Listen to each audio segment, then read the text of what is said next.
7 Νοεμβρίου του 1185 η μάχη του Δημητρίτζη, στην οποία αναμετρήθηκαν ο στρατός των Βυζαντινών με εκείνο των Νορμανδών. Πώς και γιατί όμως έλαβε χώρα αυτή η μάχη στην περιοχή της Μακεδονίας? 2 χρόνια νωρίτερα, στον θρόνο της Κωνσταντινούπολης, είχε ανέλθει ο Ανδρώνικος ο πρώτος, ο Κομνηνός. Αυτός στέφθηκε αυτοκράτορας σε ηλικία 65 ετών, κερδίζοντας την εξουσία πραξικοπηματικά.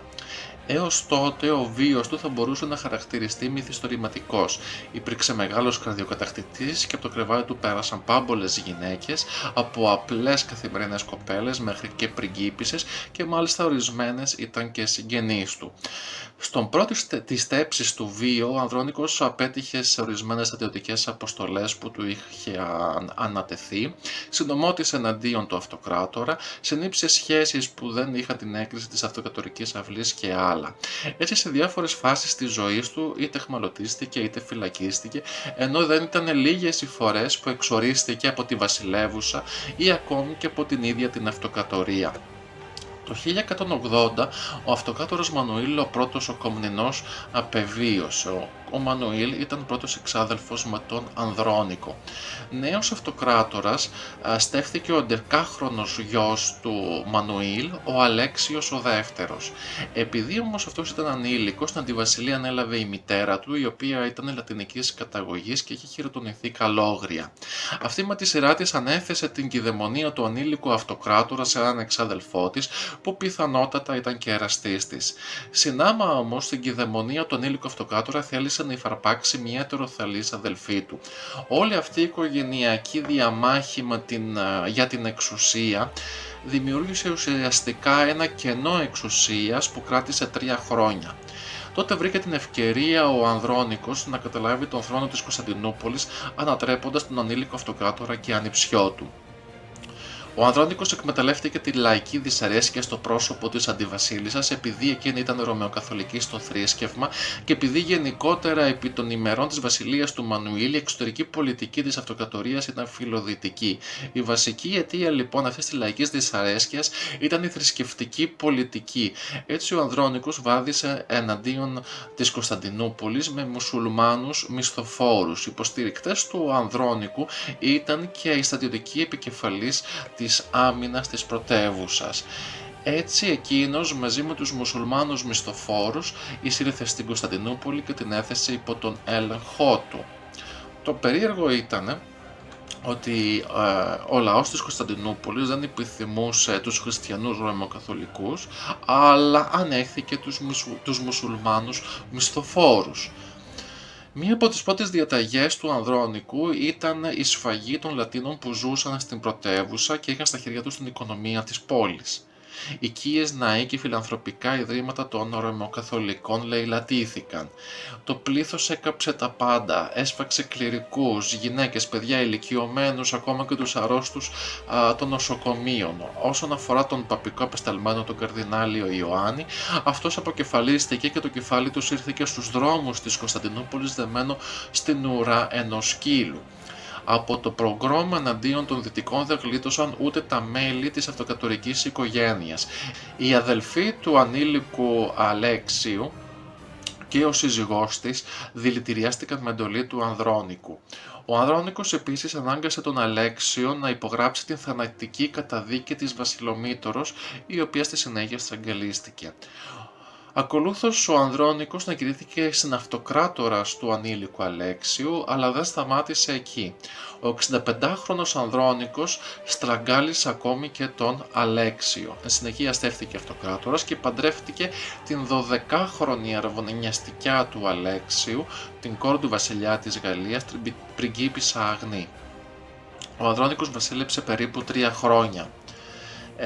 Στα χρόνια αυτά, ορισμένες από τις θετικές ενέργειές του ήταν η κατασκευή πολλών και ισχυρών οχυρομαντικών έργων σε όλη την αυτοκρατορία, με πιο εμβληματικό το κάστρο της Λίμνου. Όμως στα χρόνια αυτά διώχθηκε ανελαίητα η αριστοκρατική τάξη της αυτοκρατορίας. Ο βασικός λόγος που ο Ανδρώνικος προέβη σε αυτή την πολιτική ήταν για να εξαλείψει κάθε εσωτερικό του αντίπαλο. Αρχικά ο λαός αντιμετώπισε θετικά τις παραπάνω διώξεις, διότι με αυτόν τον τρόπο περιοριζόταν η δύναμη των φεουδαρχών, οι οποίοι τον καταπίεζαν όλα τα προηγούμενα χρόνια. Όμως οι συνεχείς διώξεις και εκτελέσεις επέφεραν ένα κλίμα τρομοκρατίας στην Κωνσταντινούπολη. Ο Ανδρώνικος διέταξε την εκτέλεση όλων των αιχμαλώτων, των εξορίστων και των οικογενειών τους που είχαν συνεργαστεί με τους Δυτικούς. Με το πέρασμα των μηνών, η σκληρότητα του Ανδρώνικου ξεπέρασε τα όρια της λογικής, δημιουργώντας μεγάλες αντιδράσεις ακόμη και στις λαϊκές μάζες. Αυτήν ακριβώς την αναταραχή θέλησαν να εκμεταλλευτούν οι Νορμανδοί, οι οποίοι κυριαρχούσαν στο βασίλειο της Σικιλίας τον τελευταίο αιώνα. Στις αρχές του 1185 λοιπόν, ο Νορμανδός βασιλιάς της Σικιλίας Γουλιέλμος ο δεύτερος, με μία αρμάδα 200 πλοίων έφτασε στα παράλια της Υπήρου, αποβιβάζοντας 80.000 στρατιώτες και 5.000 υπότες. Πρώτος του στόχος ήταν η Θεσσαλονίκη. Πράγματι, μετά από μια προέλαση λίγων μηνών έφτασε στη Θεσσαλονίκη, την οποία κυρίευσε και λαιλάτισε τον Αύγουστο.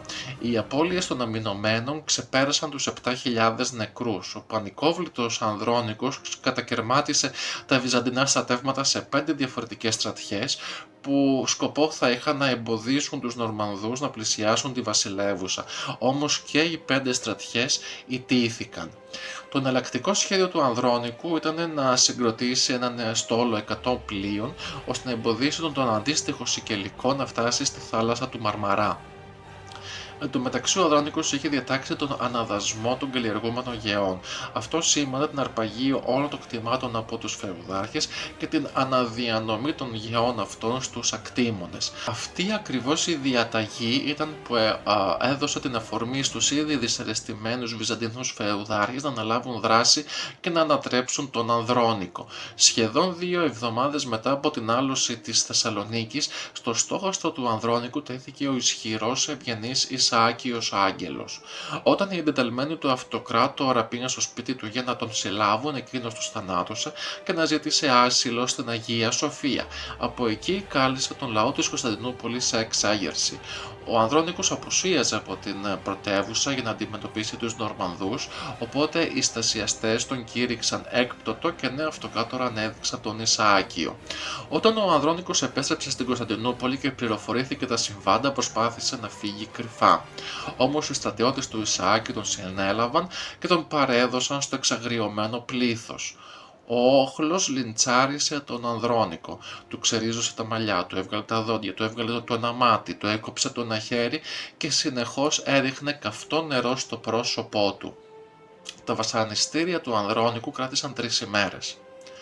Τελικά ο Ανδρώνικος οδηγήθηκε στον υπόδρομο, όπου τον κρέμασαν ανάμεσα σε 2 πασάλους.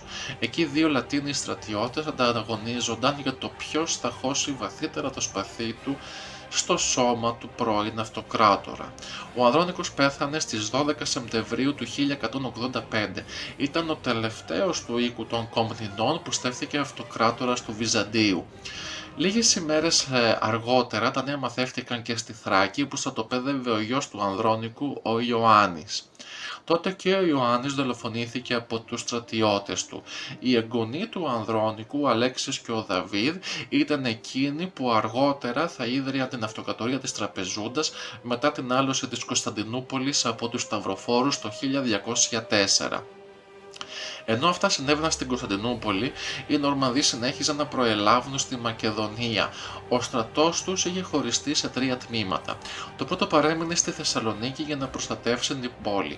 Το δεύτερο κατευθύνθηκε προς τις Σέρρες και την Αμφίπολη. Το τρίτο όδευε προς τη Θράκη και μέσω της Εγνατίας Οδού κυρίευσε την Μαξιμιανούπολη ή αλλιώς Μοσινούπολη, λίγο έξω από την Κομοτηνή. Σε όλη τους την εκστρατεία οι Νορμανδοί συνάντησαν ελάχιστη αντίσταση από τους Βυζαντινούς, οπότε έπεσαν στο σφάλμα να αποκτήσουν υπερβολική αυτοπεποίθηση με αποτέλεσμα να γίνουν απερίσκεπτοι. Ο νέος Βυζαντινός αυτοκράτορας, ο Ισαάκιος, ανασυγκρότησε το στράτευμα σε σύντομο χρονικό διάστημα και επιτέθηκε στην προωθημένη νορμανδική προφυλακή. Τα βυζαντινά στρατεύματα υπό τις διαταγές του στρατηγού Αλέξιου Βρανά καταδίωξαν τους Νορμανδούς, τους εγκλώβησαν μπροστά από τα τείχη της Μοσυνούπολης, όπου και τους θανάτωσαν, ενώ στη συνεχεία ανέκτησαν και την ίδια την πόλη. Οι Νορμανδοί πανικοβλήθηκαν, οπότε άρχισαν να εφαρμόζουν την τακτική της καμένης γης από όπου περνούσαν για να δυσκολέψουν τον ανεφοδιασμό των Βυζαντινών. Στις αρχές του Νοεμβρίου του 1185, οι δύο στρατοί συναντήθηκαν λίγο έξω από τις Σέρρες σε έναν τόπο που λεγόταν Δημητρίτζι. Αρχικά οι Νορμανδοί ζήτησαν από τους Βυζαντινούς να έλθουν σε διαπραγματεύσεις και να συνάψουν ειρήνη. Ο Βρανάς εξέλαβε αυτή την ενέργεια των Νορμανδών σαν πράξη δειλίας και αδυναμίας. Πλέον το ηθικό στους δύο στρατούς είχε αντιστραφεί. Οι Βυζαντινοί είχαν αποκτήσει αυτοπεποίθηση, ιδίως μετά από την ανάκτηση της Μοσυνούπολης, ενώ οι Νορμανδοί ήταν υπό το καθεστώς του φόβου. Έτσι στις 7 Νοεμβρίου του 1185 ο Βυζαντινός στρατός εξαπέλυσε μια ευνίδια επίθεση εναντίον των Νορμανδών. Αρχικά οι Νορμανδοί αντιμετώπισαν με επιτυχία τους επιτιθέμενους, αλλά σύντομα η αντίστασή τους κάμφθηκε. Η νίκη των Βυζαντινών ήταν ολοκληρωτική. Οι Νορμανδοί ηγέτες εχμαλωτίστηκαν. Πολλοί Νορμανδοί στρατιώτες κατάφεραν να διαφύγουν, ενώ αρκετοί εχμαλωτίστηκαν ή θανατώθηκαν κατά την προσπάθειά τους να διαφύγουν. Οι Νορμανδοί που είχαν παραμείνει στη Θεσσαλονίκη εγκατέλειψαν την πόλη αμαχητή. Πολλοί εξ αυτών προτίμησαν τη διαθαλάσσης διαφυγή τους, αλλά αρκετά από τα πλοία τους χάθηκαν λόγω των έντονων καταιγίδων που επικρατούσαν στο Αιγαίο. Όσοι Νορμανδοί επέλεξαν τη διαξηράς πορεία δεν είχαν καλύτερη μοίρα. Τα βυζαντινά στρατεύματα της Θεσσαλονίκης κυνήγησαν τους Νορμανδούς και τους κατέσφαξαν, εκδικούμενα τα δεινά που είχαν υποστεί κατά την άλωση της πόλης. Παρομοίως υποχώρησε και ο Νορμανδικός στόλος που έπλεε στη θάλασσα του Μαρμαρά. Τελικά μόνο η πόλη του Δυραχείου παρέμεινε υπό τον έλεγχο των Νορμανδών, όχι όμως για πολύ. Την επόμενη άνοιξη οι Βυζαντινοί την ανέκτησαν εκδιώκοντας τους Νορμανδούς και εκδιώκοντάς τους πλέον ολοκληρωτικά από τα Βαλκάνια. Τέλος, όσον αφορά τους Νορμανδούς εχμαλώτους, αυτοί ανήλθαν περίπου στους 4.000 στρατιώτες, οι οποίοι οδηγήθηκαν στην Κωνσταντινούπολη. Σχεδόν όλοι τους πέθαναν είτε από τις κακουχίες είτε από τα βασανιστήρια. Μετά από την συντριβή των Νορμανδών στη Μακεδονία, ο Ισαάκιος οργάνωσε 2 εκστρατείες για να θέσει υπό τον έλεγχό του το νησί της Κύπρου, όπου διοικητής ήταν ένας γόνος των Κομνηνών, ο οποίος είχε την υποστήριξη των Νορμανδών. Τελικά ο Ισαάκιος απέτυχε και λίγα χρόνια αργότερα η Κύπρος κατακτήθηκε από τον Ριχάρδο τον Λεοντόκαρδο. Η μοίρα του Ισαάκιου κάθε άλλο καλή ήταν. Ο Ισαάκιος τον ανατράπηκε από τον αδελφό του, τον Αλέξη, ο οποίος τον φυλάκισε και τον τύφλωσε. Ο Ισαάκιος παρέμεινε 8 χρόνια φυλακισμένος. Το καλοκαίρι του 1203 οι Σταυροφόροι κατέφτασαν στην Κωνσταντινούπολη. Αυτοί ανέτρεψαν τον Αλέξιο και απελευθέρωσαν τον γυρεό και τυφλό Ισαάκιο, τον οποίο επανέφεραν στο θρόνο. Ο Ισαάκιος όμως είχε σχεδόν τρελαθεί μετά από τόσες κακουχίες. Έτσι καθαιρέθηκε και νέος αυτοκράτορας τεύθηκε ο γιος του, ο Αλέξιος ο τέταρτος. Αυτός όμως αποδείχθηκε ανίκανος να κυβερνήσει και να αποπληρώσει τα χρέη της αυτοκρατορίας προς τους Δυτικούς. Έτσι νέες αναταραχές ξέσπασαν στη βασιλεύουσα και ο ανώτατος αξιωματούχος Αλέξιος Μούρτζουφλος εκμεταλλεύτηκε την κατάσταση και ανακηρύχθηκε αυτοκράτορας ως Αλέξιος ο Πέμπτος ο Δούκας. Ο πρώην αυτοκράτορας Αλέξιος στραγγαλίστηκε, ενώ ο πατέρας του, ο τυφλός Ισαάκιος, πέθανε από τη στεναχώρια του ή σύμφωνα με κάποιες άλλες πηγές θανατώθηκε και αυτός. Ο Μούρτζουφλος ήταν φανατικός αντιδυτικός σε μια χρονική περίοδο που οι Βυζαντινοί εξαρτιόνταν από τους Δυτικούς. Επειδή λοιπόν ο Μούρτζουφλος ανέτρεψε έναν φιλολατίνο αυτοκράτορα και επειδή δεν αποπλήρωσε τα χρέη της αυτοκρατορίας στους Δυτικούς, όπως είχε συμφωνηθεί, οι Σταυροφόροι ξεκίνησαν την πολιορκία της Κωνσταντινούπολης. Τελικά οι Σταυροφόροι δημιούργησαν ρήγμα στην αμυντική οχύρωση της πόλης και εισήλθαν σε αυτήν. Ο πρώτος τους στόχους ήταν το λαμπρό ανάκτορο των Βλαχερνών, το οποίο και λαιλάτισαν. Τότε ο Μούρτζουφλος διέφυγε από την πρωτεύουσα και με πλοίο βρήκε καταφύγιο στη Θράκη. Ευθύς αμέσως νέος αυτοκράτορας στέφθηκε ο Κωνσταντίνος Λάσκαρης, ο οποίος όμως δεν κατάφερε να πείσει τη μισθοφορική φορουρά των Βαράγκων και τον λαό της Κωνσταντινούπολης να μισθούν στεναρά στους σταυροφόρους. Τελικά και ο Λάσκαρης δραπέτευσε από την πρωτεύουσα. Ήταν 13 Απριλίου του 1204. Τότε η Κωνσταντινούπολη έπεσε στα χέρια των σταυροφόρων, οι οποίοι την λαιλάτισαν άνευ προηγουμένου. Έκτοτε η Κωνσταντινούπολη ποτέ δεν θα κατάφερνε να ανακάμψει και ποτέ δεν θα αποκτούσε ξανά την παλαιά της έγλη. Ο Μούρτζουφλος βρήκε καταφύγιο στο σπίτι του πεθερού του και έκπτου του αυτοκράτορα Αλέξιου Τρίτου Άγγελου στην Μοσυνούπολη. Εκεί με διαταγή του Αλέξιου ο Μούρτζουφλος τυφλώθηκε και εκδιώχθηκε από την οικία. Τους επόμενους μήνες ο τυφλός πλέον Μούρτζουφλος περιπλανιόταν μόνο στους δρόμους της πόλης, ώσπου κάποια στιγμή ορισμένοι Λατίνοι στρατιώτες τον αναγνώρισαν και τον συνέλαβαν. Από εκεί τον έσυραν στην Κωνσταντινούπολη, όπου αφού πρώτα τον βασάνισαν, τον καταδίκασαν σε θάνατο ως υπέτειο της δολοφονίας του πρώην Βυζαντινού αυτοκράτορα, του 22χρονου και φιλολατίνου Αλέξιου IV Αγγέλου. Ο θάνατος του Μούρτζουφλου ήταν ατιμωτικός. Αυτός ρίχθηκε στο κενό από τον φόρο του Θεοδοσίου, μια πανύψηλη στήλη που δέσποζε σε πλατεία της Κωνσταντινούπολης. Όσον αφορά τον Κωνσταντίνο Λάσκαρη, τον τελευταίο Βυζαντινό αυτοκράτορα πριν από την άλωση της Κωνσταντινούπολης από τους σταυροφόρους, αυτός τέθηκε επικεφαλής ενός κινήματος αντίστασης στους δυτικούς.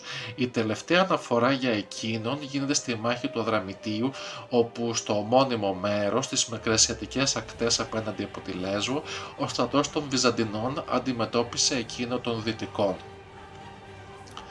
Οι Βυζαντινοί ιτήθηκαν κατά κράτος και είναι άγνωστο εάν ο Λάσκαρης έπεσε μαχόμενος ή αν εχμαλωτίστηκε και θανατώθηκε αργότερα.